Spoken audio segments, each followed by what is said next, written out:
Hello दोस्तों, कैसे हैं आप लोग। स्वागत है आपका मेरे यूट्यूब चैनल पर।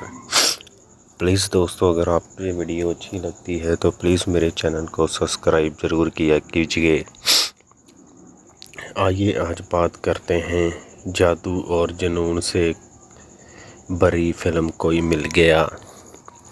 कोई मिल गया हिंदी सिनेमा में अंतरिक्ष के रहस्य और जादू नामक एलियन को लाने वाले निर्माता निर्देशक राकेश रोशन के लिए कोई मिल गया बनाना आसान नहीं था।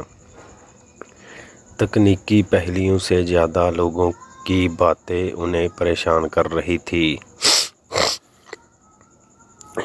बड़े पर्दे पर प्रदर्शित होने के 2 दशक पूरे कर रही इस फिल्म को लेकर राकेश रोशन ने हमारे साथ बात की। जब कोई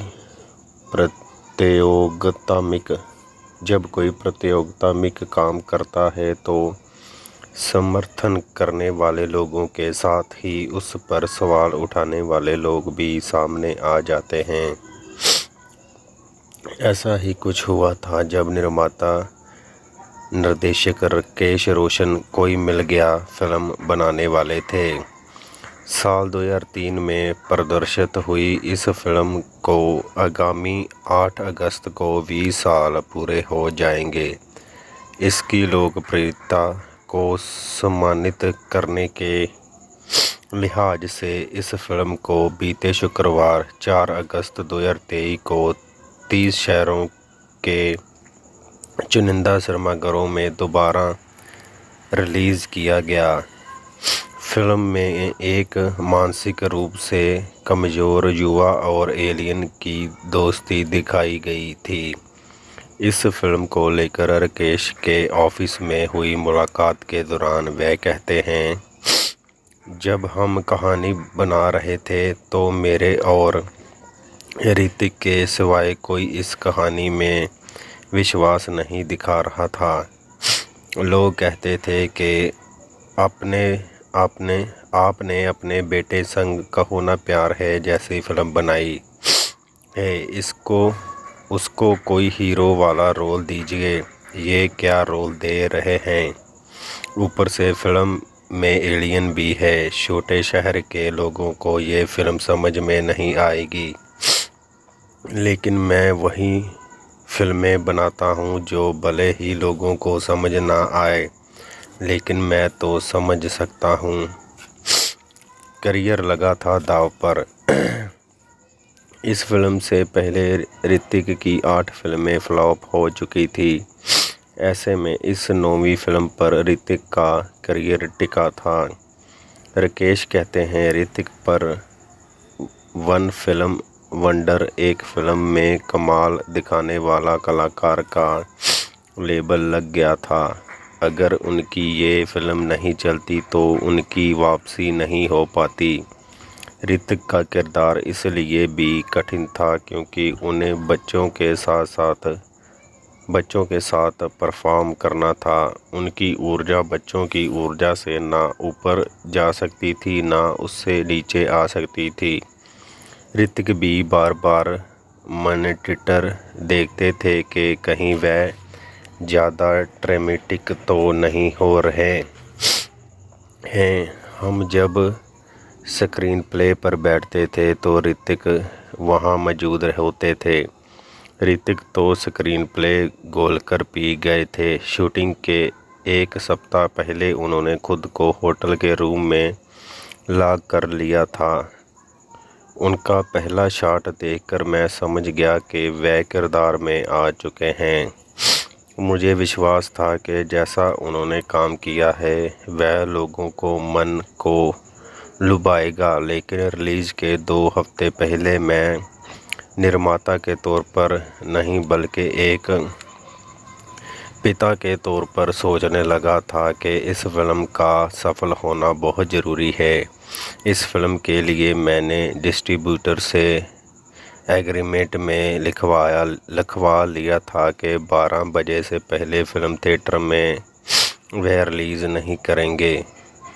मैं नहीं चाहता था कि रिपोर्ट गलत निकले और बात फैल जाए। एग्रीमेंट होने के बावजूद फ़िल्म सुबह ही रिलीज़ कर दी गई। मेरे पास सुबह 9 बजे फ़ोन आ गया कि फ़िल्म हाउसफुल हो गई है। रेखा ने खुद तय किया अपना किरदार। राकेश रोशन बताते हैं, फ़िल्म में माँ के रोल में मुझे एक ऐसी अभिनेत्री चाहिए थी जो पढ़ी लिखी और आज के ज़माने की हो, जिसे पता हो कि स्पेशल बच्चे को कैसे संभालते हैं। हमें बहुत संवेदनशीलता से देखना था। हमारी इंडस्ट्री में माँ को लेकर एक छवि बनी हुई थी, मुझे उसे तोड़ना था। मैंने जब रेखा जी को अप्रोच किया तो उन्हें बताया नहीं था कि मैं आपको माँ का किरदार दे रहा हूँ। मैंने कहा कि अलग तरह की फ़िल्म बना रहा हूँ, उसकी कहानी सुनानी है। कहानी सुनने के बाद उन्होंने कहा कि मैं माँ का रोल करूँगी। वह समझ गई थी कि मैं उन्हें कहानी क्यों सुना रहा हूँ। हीरोइन के रोल के लिए प्रीति जिंटा ने हाँ की। वह बड़ी बात थी, क्योंकि हीरोइन हर फिल्म में हीरो से प्यार करती है। यहाँ हीरो तो है, लेकिन उसका दिमाग बच्चे जैसा है। उसे कैसे बात करनी है, उसे कैसे समझाना है, ये सब प्रीति जिंटा के लिए नया था। ईश्वर की हुई कृपा। इस फिल्म में दूसरे ग्रह से आए एलियन का नाम जादू था। राकेश के लिए इस एलियन को बनाना सबसे कठिन रहा। राकेश कहते हैं, हिंदी में ऐसी कोई फिल्म नहीं बनी थी। इसके लिए हम ऑस्ट्रेलिया गए थे। जादू एक मशीन की तरह था, जिसे रिमोट कंट्रोल से चलाना पड़ता था। उदाहरण के तौर पर, अगर मैं जादू से बात कर रहा हूँ और ऋतिक आकर खड़े हो जाए तो उसे ऋतिक की ओर देखने के लिए हम उसे बाहर से कंट्रोल करते थे।